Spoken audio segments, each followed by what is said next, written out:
Hello everyone, मैं doctor Richa आज आपके सामने टॉपिक लेके आई हूँ ब्रंशन से उत्पन्न स्थल रूप।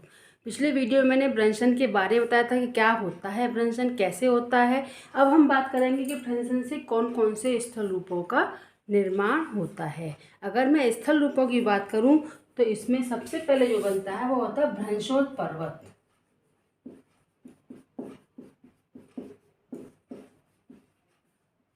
भ्रंशोत्तर पर्वत, इस भ्रंशोत्तर पर्वत को हम ब्लॉक पर्वत भी बोलते हैं।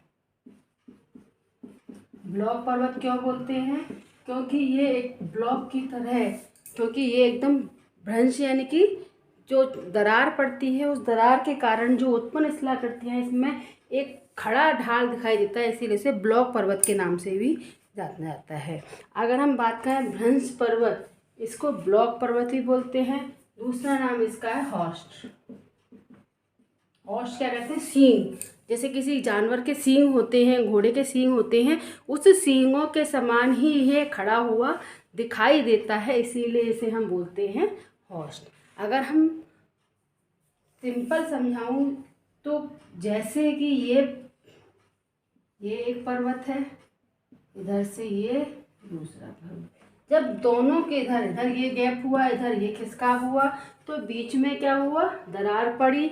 ये तो कहलाते हैं हमारे भ्रंशोत्तर या हॉर्स्ट, ठीक है। और ये हो जाता है ग्रोवेन। ग्रोवेन यानी कि सिंपल कहा जाए गड्ढा। गड्ढा शब्द तो सबको पता है कि ये बीच में नीचा क्षेत्र, इधर ऊंचा क्षेत्र, इधर ऊंचा क्षेत्र, तो ये जो कंडीशन कहलाती है ये ब्लॉक पर्वत होते हैं, ये कहलाता है हमारा ग्रोवेन, ठीक है। अगर हमें ब्लॉक पर्वत की या भ्रंशोत्तर पर्वत की बात करूं तो अमेरिका में वसार्च श्रेणी मुख्य जो कौन कौन सी हैं? अमेरिका की वसार्च श्रेणी, ठीक है। एक है पाकिस्तान की सॉल्ट रेंज,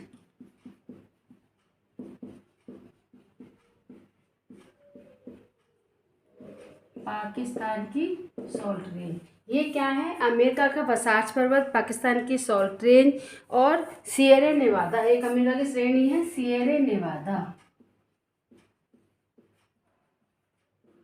ये सभी ब्लॉक पर्वत के उदाहरण हैं। और पाकिस्तान में जो सॉल्ट रेंज पाई जाती है, पाकिस्तान के उत्तर पश्चिम में सॉल्ट रेंज काराकोरम के पश्चिम में आगे जाके जो है सॉल्ट रेंज पाई जाती है, ये भी भ्रंशोत्तर पर्वत का ही उदाहरण है। दूसरा होता है रिफ्ट घाटी। रिफ्ट घाटी, रिफ्ट घाटी। और तीसरा नाम आता है इसमें ग्रोवेन। ग्रोवेन में पहले समझा चुकी हूँ। अब इन दोनों में अंतर क्या है कि जो रिफ्ट घाटी है इसे ग्रोवेन भी बोलते हैं, ग्रावेन भी बोलते हैं, ध्यान रखना, ठीक है। तो जो रिफ्ट घाटी है, रिफ्ट घाटी कैसे बनती है? जब ये छोटा होता है, ग्रोवेन यानी कि ये छोटा रूप ग्रोवेन है और बड़ा रूप रिफ्ट घाटी का उदाहरण कहलाता है कि जब दरारें बहुत लंबी हो जाती हैं तो वो बन जाती है रिफ्ट घाटी, और अगर दरारें छोटी होती हैं तो वो से बोलते हैं ग्रोवेन। यानी इनका आकार छोटा होता है, इसका आकार बड़ा होता है, ठीक है। अगर मैं बात करूं प्रमुख रूप से सबसे बड़ी जो रिफ्ट घाटी है वो जॉर्डन से, याद हो तो तुम्हें ये जीके का भी क्वेश्चन है, सबसे लंबी रिफ्ट घाटी कौन सी है? जॉर्डन से ज़िम्बाब्वे तक 4500 किलोमीटर लंबी सबसे लंबी रिफ्ट घाटी मानी जाती है। इसमें लाल सागर झील भी आती है, ठीक है। जॉर्डन कहाँ पाया जाता है? ये इजराइल में है। और जम्बाजी कहाँ पर है? जाम्बिया या जाम्बाजी, तो जाम्बिया भी बोलते हैं इसे, जाम्बाजी की जगह हम जाम्बिया भी बोल सकते हैं, जाम्बिया तक।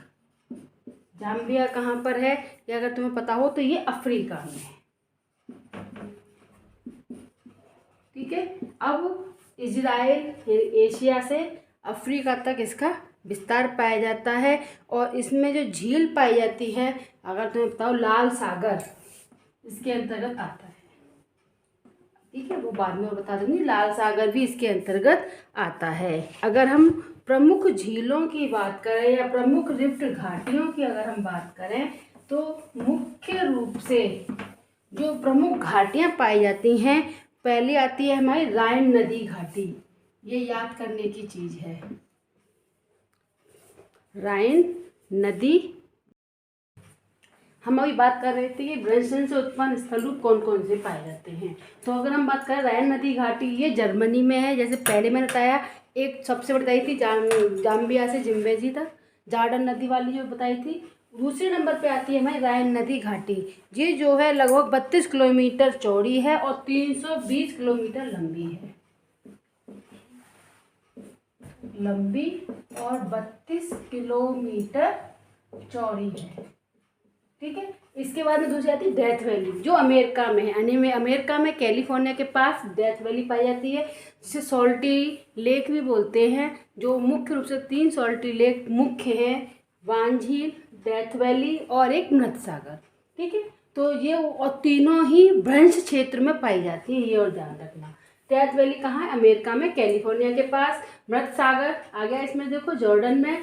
ठीक है, स्पेंसर की खाड़ी कहाँ पर है? ऑस्ट्रेलिया में। भारत में नर्मदा ताप्ती जो नदियां हैं वो भी रिफ्ट घाटी में बहती हैं। अगर हम फिलीपींस से बात करें तो फिलीपींस गर्त जो है वो कहाँ पर है? जावा में। राइन घाटी यूरोप में, और ये यूरोप में भी है, जर्मनी का ये एक ही है, 2 बार लेके आया। और भ्रंश घाटी कहाँ पाई जाती है? अफ्रीका में। ठीक है, तो इस तरह से ये प्रमुख हैं, बहुत बड़ी बड़ी जो मुख्य प्रसिद्ध हैं वो ये हैं। इसके अतिरिक्त भी बहुत सारी भ्रंश घाटियाँ हैं। ठीक है, तो इनमें अगर हम बात करें तो ये भ्रंश से निर्मित आकृतियाँ हैं। एक आता है शब्द भ्रंश कगार। अब ये भ्रंश कगार क्या होता है कि कगार यानी कि जहाँ पर भ्रंश का धसाव होता है, तो जो किनारा होता है, जैसे मैंने यहाँ पर भी डायग्राम बना के तुम्हें बताया था कि ये इस तरह से जब आकृतियाँ धसाव की क्रिया होती है तो ये क्या कहलाता है? भ्रंश कगार। ठीक है, अगर हम बात एक चीज़ और रहेगी कि भ्रंश घाटी का विकास संबंधी कुछ विचार दिए गए हैं कि किसने दिए हैं वो विचार। तो भ्रंश घाटी से संबंधित जो विचारधारा है उसमें पहला था तनाव पर आधारित।